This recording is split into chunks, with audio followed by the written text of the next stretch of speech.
Joint family مشترکہ خاندانی نظام ہمارے معاشرے کا ایک اہم حصہ ہے۔ خاص طور پر پاکستان اور جنوبی ایشیا کے کئی ممالک میں اس نظام کے کئی فائدے ہیں، جیسے باہمی تعاون، جذباتی سہارا اور وسائل کی تقسیم، لیکن اس کے ساتھ ساتھ کچھ مسائل بھی جڑے ہیں۔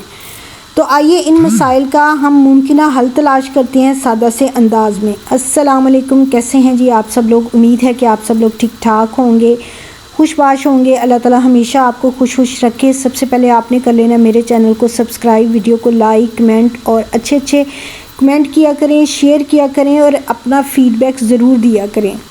آج میں نے بنانا ہے بھنڈی اور چکن کا سالن، تو وہ بھی میں اپنے سٹائل سے بناؤں گی، آپ کے ساتھ ویڈیو شیئر کرتی ہوں کیونکہ میں نے روز کھانے ہی کی ویڈیو شیئر کرنی ہوتی ہے۔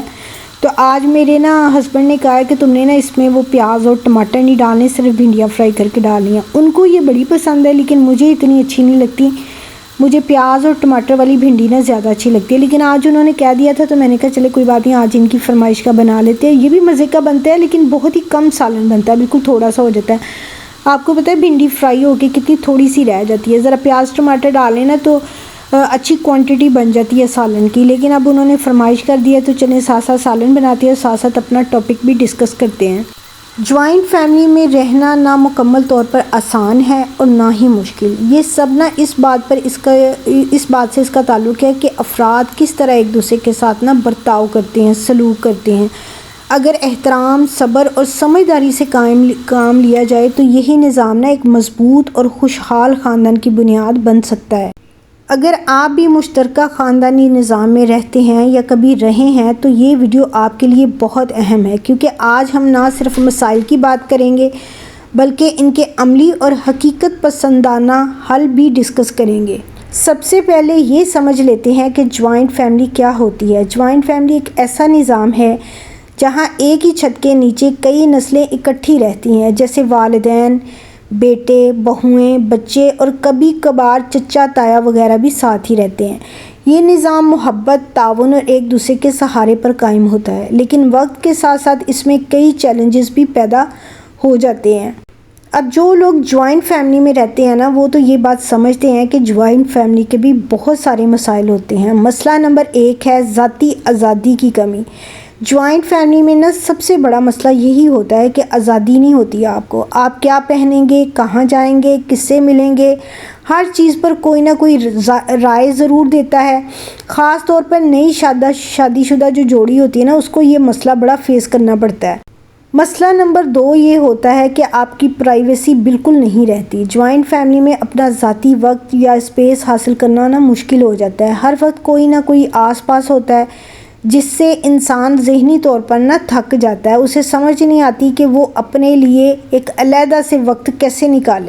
مسئلہ نمبر 3 ہے کہ گھریلو جھگڑے۔ جہاں زیادہ لوگ ہوں گے وہاں اختلافات بھی زیادہ ہوں گے۔ چھوٹی چھوٹی باتیں جیسے کھانے کا وقت، بچوں کی تربیت یا گھر کے کام بڑے جھگڑوں میں تبدیل ہو جاتے ہیں، بلکہ اس طرح کی جو سچویشن ہوتی ہے اس میں آپ بچوں کی تربیت کر ہی نہیں پاتے کیونکہ اتنے لوگ گھر میں موجود ہوتے ہیں تنقید کرنے والے کہ آپ اپنے ہی بچوں کو آپ کو اگنور بھی کرنا پڑتا ہے کیونکہ کام بہت زیادہ ہوتا ہے اور آپ بچوں کی تربیت ویسے نہیں کر پاتے جس طرح آپ سوچتے ہیں کہ آپ کریں، تو بچوں کی تربیت تو بہت ہی ڈسٹرب ہو جاتی ہے۔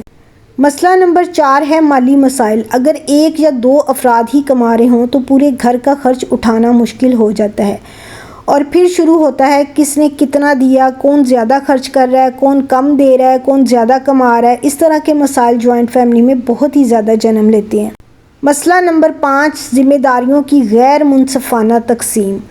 اکثر ایسا ہوتا ہے کہ کچھ لوگ زیادہ کام کرتے ہیں اور کچھ کم، خاص طور پر خواتین پر زیادہ بوجھ آ جاتا ہے جو ایک بہت بڑا مسئلہ ہے، اور جب زیادہ افراد رہ رہے ہوں تو وہ انصاف سے کام کرے ہر ایک اپنے ذمہ اتنا کام لے جتنا ایک کو دیا جاتا ہے، لیکن اس طرح نہیں ہوتا، کسی ایک پر گدھے کی طرح اتنا کام لا دیا جاتا ہے کہ وہ پھر اس سے تھک بھی جاتا ہے اور تنگ بھی آ جاتا ہے۔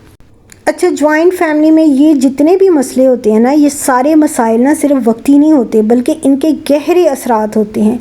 ذہنی دباؤ ہوتا ہے، لوگ ڈپریشن کا شکار ہو جاتے ہیں، رشتوں میں دوری آ جاتی ہے، وہی جو آپ کے رشتے قریب ہونے چاہیے وہ آپ سے دور چلے جاتے ہیں۔ میاں بیوی کے جو تعلقات ہیں نا وہ بھی خراب ہونے لگ جاتے ہیں، ان میں بھی تناؤ آ جاتا ہے، بچوں کی تربیت پر بھی منفی اثر پڑتا ہے، اور اگر ہر وقت حل نہ کیا جائے تو یہ مسائل خاندان کو توڑ بھی سکتے ہیں، بلکہ توڑ ہی دیتے ہیں۔ اکثر فیملی میں تو خاندان ٹوٹ ہی جاتا ہے۔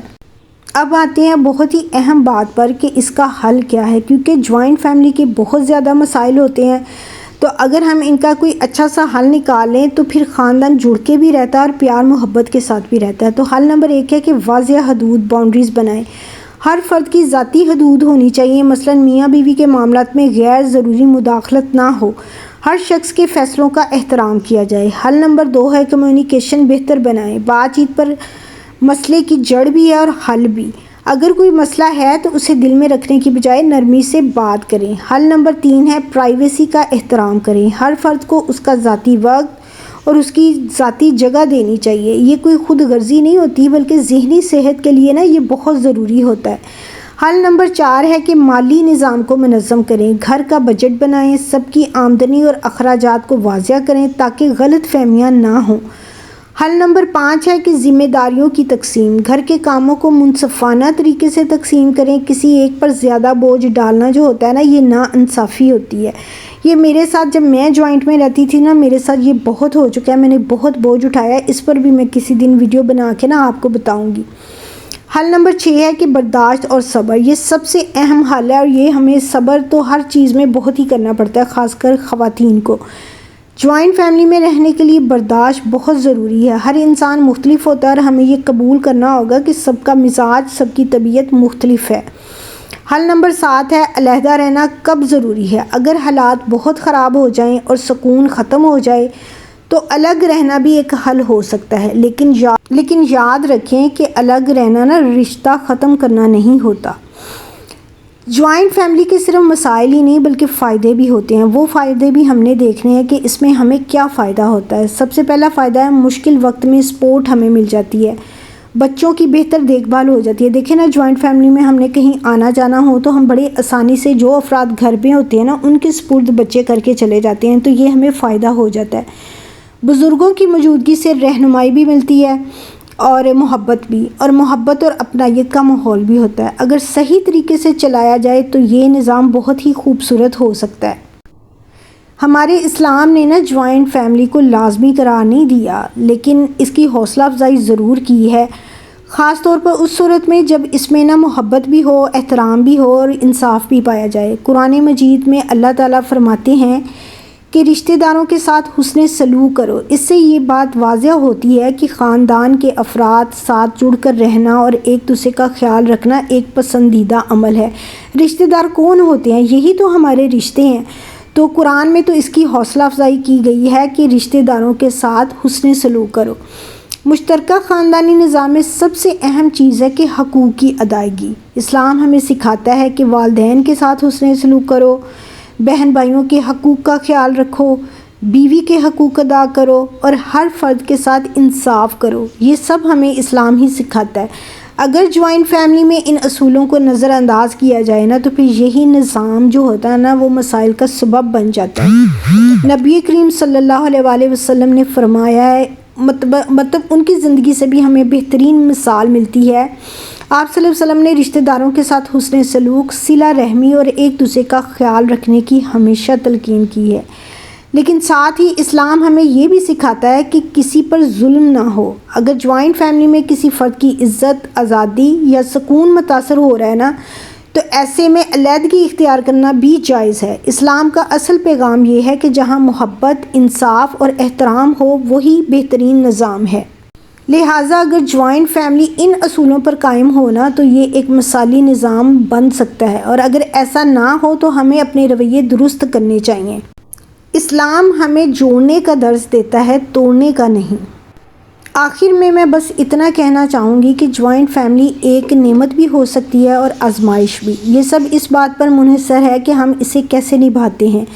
اگر ہم ایک دوسرے کو سمجھیں، عزت دیں اور تھوڑا سا صبر کریں نا، تو یہی خاندان ہماری سب سے بڑی طاقت بن سکتا ہے۔ اگر آپ کو یہ ویڈیو پسند آئی ہو تو لائک کریں، کمنٹ میں اپنی رائے ضرور دیں اور اپنے دوستوں کے ساتھ شیئر کریں، اور اگر آپ مزید ایسے موضوعات پر ویڈیوز دیکھنا چاہتے ہیں تو میرے چینل کو سبسکرائب کرنا نہ بھولیں۔ اللہ حافظ، اگلی ویڈیو میں دوبارہ ملاقات ہوگی۔